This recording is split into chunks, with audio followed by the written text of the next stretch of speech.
Alright, welcome back friends. So, in today's video I'm gonna walk you through a small portrait study I just finished. And this time I'm gonna focus on some of the technical aspects. I'll try my best to tell you all about the details of the painting process, but also give you a glimpse into the mind of an artist. So, I got the suggestion to paint this photo of this lovely looking Instagram lady here. And it reminded me a lot of cosplayers who dress up as their favorite characters. So I thought to myself, why not? This should be fun. Back when I was starting out as a professional artist, I was actually working on an idea for a series of paintings depicting cosplayers. But for various reasons, I never got around to realizing that concept, so this was a nice little throwback. Unfortunately, the reference photo wasn't really what one would normally use as a reference for a painting. It's grainy, with really bad lighting, and the skin tones have little to no variation in color. Working with such reference is basically the equivalent of having bread, chicken and cheese, and trying to make a sandwich with that. I mean, it's technically not impossible, but it's definitely not optimal. And the end result probably won't be the mind-blowing sandwich that one would love to have. Now, as you know, I don't mind a challenge, but this was even hard for me. And the reason for that is that I painted this painting on what probably is the worst, most annoying and most frustrating piece of canvas panel you can imagine. So, on top of only having bread, chicken and cheese, I also got a fork instead of a knife to work with. The canvas panel I used for this painting is from a different company than the panels I used in previous videos. And it's nothing short of horrible, at least for the purposes of this painting. It's probably primed with the absolute cheapest white acrylic paint out there. It was absorbing the paint so fast that while I was painting, the colors constantly kept changing, which makes it almost impossible to paint properly. The colors also always dried a lot lighter than what I was mixing, which is also extremely frustrating. But in any case, as you will see, I pulled off a decent painting in the end, but let me tell you, working with this panel was quite frustrating. So for this painting, I'm also using a pretty limited set of materials. I may be using 4 brushes in total. 3 flat brushes and 1 small round brush. And that's it. I'm also using a pretty limited palette. I'll include the colors that I used for this painting in the description below, but I maybe only used 5 colors plus black and white. I have also barely used any painting medium for this painting. I only used a bit of safflower oil mixed with Galkit when I painted the background. So I start the painting by painting the darkest parts of the most important features of the face. And for that, I'm using black paint straight from the tube. So much for all the people out there saying you shouldn't use black paint. I honestly have no clue where this idea came from, but of course you can paint with black paint. Use it as much as you want. In fact, you even have to use it if you want a painting that has a rich contrast. Using black in the darkest areas of a painting always kicks up the contrast. Now, granted, we rarely see pure black in the real world, but who cares about the real world? We're creating art here.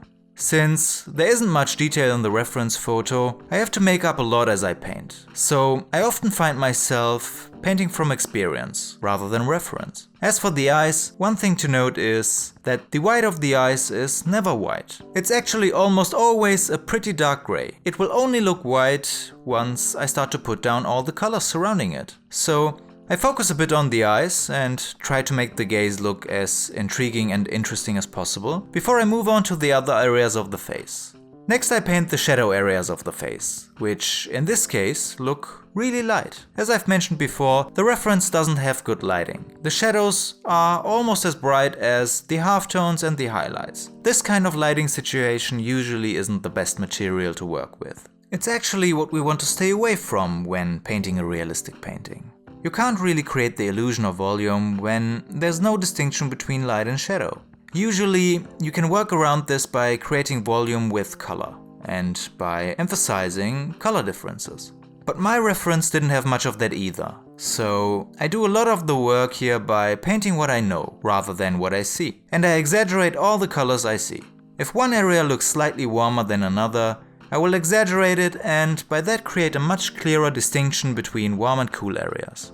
After putting down all the skin tones while making sure to put the emphasis on color variation rather than accuracy, I fill out the hair, which puts all the skin tones in context. As you will later see, the colors will actually change dramatically once I introduce the background, which is where I would always advise everyone to build up all the parts of a painting equally. Introducing such a big element of the painting in the end can change how everything looks so much that you have to repaint most of what you've done. But since I've been doing this for a while now and I know what to expect and how the colors will change, it's not that big of a deal for me. Now at this point, I've established most of the important areas of the painting. The proportions are correct, the colors are okay, there's not much depth, but again, this painting isn't really about that. So what I do is I let everything dry before I go back to rework and finish the painting.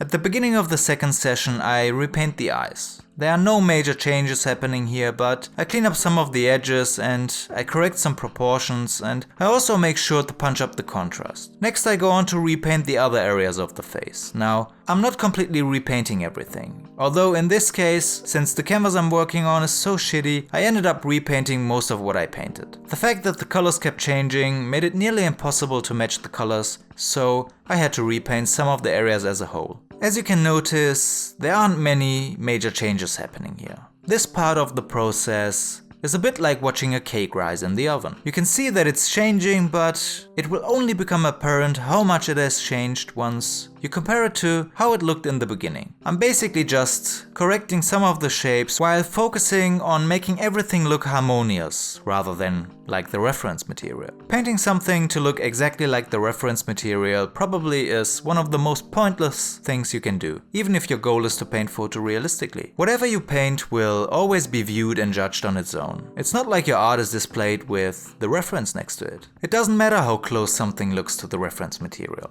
A painting always has to stand on its own. So next I make some adjustments to the hair. I'm not changing too much since most of what I had already painted was actually quite accurate. And then what I do is I introduce the background color. Now, as I've mentioned before, introducing such a significant element of the painting this late will dramatically alter the look of everything you already painted. It's just the nature of how perception works. Depending on the context, colors look different. Knowing this, of course, can be pretty useful, especially if you consciously want to alter the perception of a particular element of a painting. You can make areas look cooler or warmer depending on the colors you put next to them.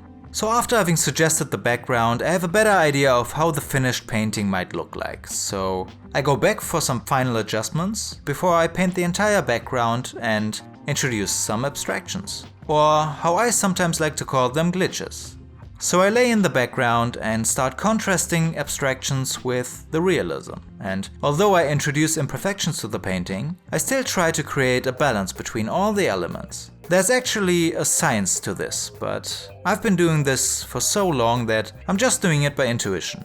It's something that happens naturally, and you get a better feeling for it the more you do it. And last but not least, I go on to paint the part of the shoulder that I deliberately left out the whole time, and I'm sure some of you were already wondering what that was all about. Well, the thing is, I had to wait until all the other elements are in place in order to paint the tattoo on the shoulder.